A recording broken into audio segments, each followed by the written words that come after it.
ৰঙিয়া মহকুমা অসামৰিক চিকিৎসালয়ত উত্তপ্ত পৰিস্থিতি।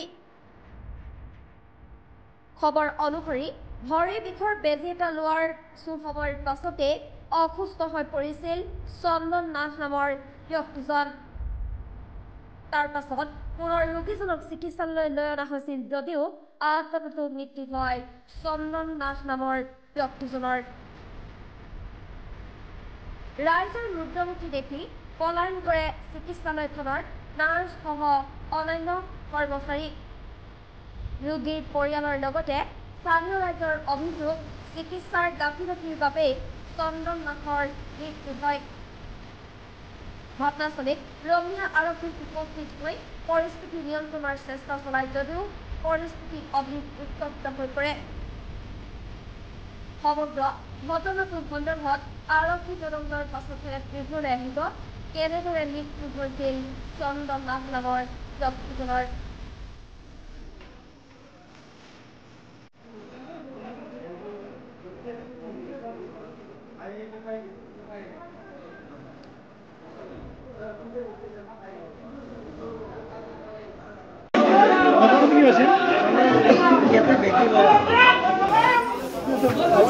ৰাতিপুৱা এটা বেজি দিছিলোঁ, দিয়াৰ পিছত মানে ভৰিত বিষ উঠাৰ কাৰণে বেজি এটা দিছিলোঁ।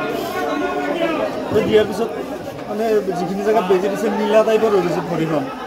তাৰপৰা আকৌ বিষটো যেতিয়া বেছি হৈ গ'ল, মানে দিনত বিষটো বেছি হয়, আবেলি টাইমত লৈ আহিলি ইয়াতে অনাৰ পিছত এইখিনি জেগাতে মানে পূৰা মূৰ্ছা যোৱাৰ নিচিনা হ'ল, জিভা চিভা কামোৰ খাই চব খোজ খাই কেনে গ'ল। ইয়াতে অনাৰ পিছত ইহঁতে কৈছে যে এইটো ইমাৰ্জেঞ্চিকে নলবাৰী ৰেফাৰ কৰি দিছিল। আমি নলবাৰী নিলে স্বস্তি নিলোঁ, স্বস্তি নিয়াৰ পিছতে আধা ৰাস্তাতে ঢুকাল।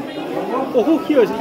অসুখ কেলে ইয়াত মানে ভৰি এখনৰ বিষ আছিল মাত্ৰ, বেলেগ একো বেমাৰেই নাই। কাম কৰি খাই আছে। আমি দুয়োটাই দোকান দিওঁ, আমি দুই ভাই দোকান দি পৰহি দিনাও দোকান দিছোঁ। পৰহি ৰাতিৰ পৰা তাৰ বেমাৰটো হৈছে, যোৱাকালি দেখাইছে ভালে আছিল। আজি ৰাতিপুৱা বেজি ডক্টৰজনৰ নামটো এতিয়ালৈকে গম পোৱা নাই, কিন্তু গম পাইছে কেইজনমানে গম পাব। নাৰ্ছে দিছে, ডক্টৰে লিখি দিছে। ডক্টৰে নিলিখাকেতো নাৰ্ছে বেজি এটা দিব নোৱাৰে নহয়।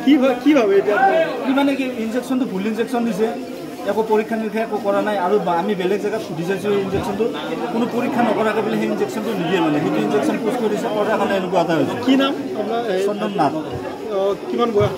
বয়স আপোনাৰ হেৰি হ'ব 35 মান হ'ব। ক'ত হয়? দক্ষিণগড়।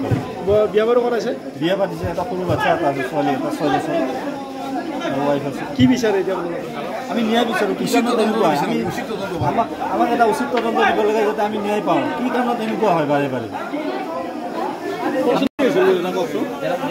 আমাৰ মানে ভাইটিৰ পৰহিদিনাখন কিবা খাল চাফা কৰিব গৈছিলোঁ, তো চাফা কৰোঁতে অকণমান পিছল খাইছিল। পিছল খাওঁতে অকণমান দুখ পাইছিল ভৰিখনত, কিন্তু সেই দুখ পোৱাৰ কাৰণে মেডিচিন মানে দিছিল। মেডিচিনটো ভাল নোহোৱাৰ কাৰণে আমি ৰাতিপুৱা আজি ইয়াতে বনগাঁও মেডিকেলত লৈ আহিলোঁ। বনগাঁও মেডিকেলত লৈ অহাৰ পিছত মানে কি কৈছে, ডক্টৰে এখন প্ৰেছক্ৰিপশ্যন দিছে, নাৰ্ছে বেজি এটা মাৰিছে। তো বেজিটো মাৰাৰ পিছত 1-2 ঘণ্টাৰ পিছত ঘৰ পোৱাৰ পিছত মানে জেগাখিনি পূৰা নীলা টাইপৰ হৈ গ'ল। যিখিনি জেগাত ইনজেকশ্যন দিছে ডাঙৰকৈ জেগা অকণমান নীলা হৈছে। তো নীলা হোৱাৰ পিছত তাৰপৰা মানে কি লাহে লাহে মানে বিষটো বাঢ়ি আহি আছে। কিন্তু আবেলি টাইমত মানে ভৰিখন কৰিব নোৱাৰা হৈ গ'ল।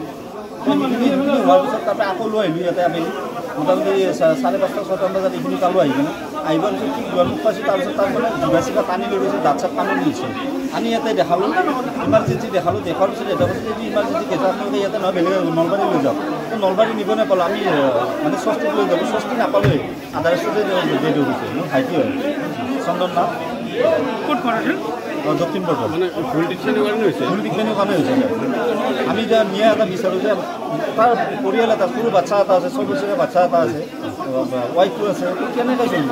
কোন ডক্টৰে চাইছিলে? কোন ডক্টৰে চাইছিলে? ডক্টৰৰ নামটো এতিয়ালৈকে গম পোৱা হোৱা নাই, মানে চাই আছে তেখেতসকলে নামটো এতিয়ালৈকে হোৱা নাই। এইটো আমাৰ দক্ষিণ বৰদোৱাৰ ল'ৰা চন্দন নাথ। ইয়াৰ যোৱাকালি বিষ হৈছিল, বিষৰ ইয়াত আনিছে, মেডিকেল আনিছিল, আনি ইয়াত এইটো বেজি দিছে। কিন্তু বেজিটো বিষটো হ'লে বিষৰ বেজি দিছে। আৰু সেই বেজিটো দিয়াৰ পিছৰ পৰা মানে ভৰিখন কলা পৰি গৈছে, বিষ অতিপাত হৈ গৈছে। আকৌ নেক্সট আহি পেলাই আকৌ সেই এটা বেজি লিখি দিছে। ফাৰ্মাচীৰ পৰা বেজিটো আনি কৰিছে। ডক্টৰ কুলদীপ ঠাকুৰীয়া ট্ৰিটমেণ্ট কৰিছে। তেনেকুৱা বেজি দিছে। বেজিটো দিয়াৰ পিছত যেতিয়া বেছি চিৰিয়াছ হ'ল তেতিয়া তেওঁলোকে ৰেফাৰ কৰিলে। ৰেফাৰ কৰাৰ পিছত তেওঁলোকে স্বস্তিত সোমাই দিলে। স্বস্তি গৈ নাপালে, তাত ইচিজি কৰি পেলাই তেওঁ মৃত্যুটো ঘোষণা কৰিলে। ডক্টৰজনৰ নাম কি আছিল? কুলদীপ ঠাকুৰীয়া, ডক্টৰ কুলদীপ ঠাকুৰীয়া।